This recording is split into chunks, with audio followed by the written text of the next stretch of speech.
Hi there, I hope you're having a wonderful day.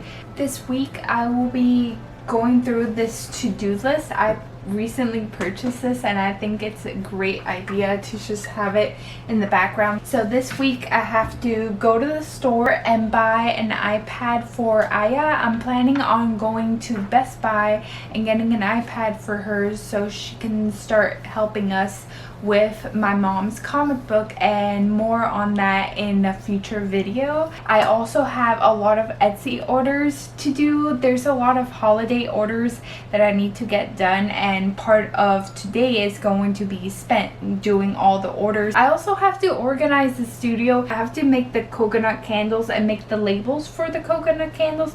I'm currently doing a burn test for the new wicks and the new vessels that I purchased from Candle Science. So I'm currently doing that and it seems to be passing all the tests, so I'm very excited. It smells absolutely freaking amazing. I can't even describe the smell. It smells so good. So I can't wait to get it out in the market because it's gonna be a big hit.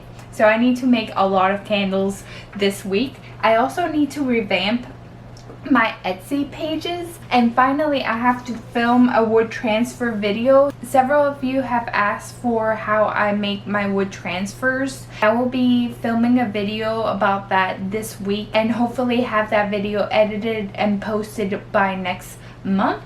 So yeah, I am very excited to have this board so I can stay on track this week. I hope you all enjoyed this studio vlog. Let's go.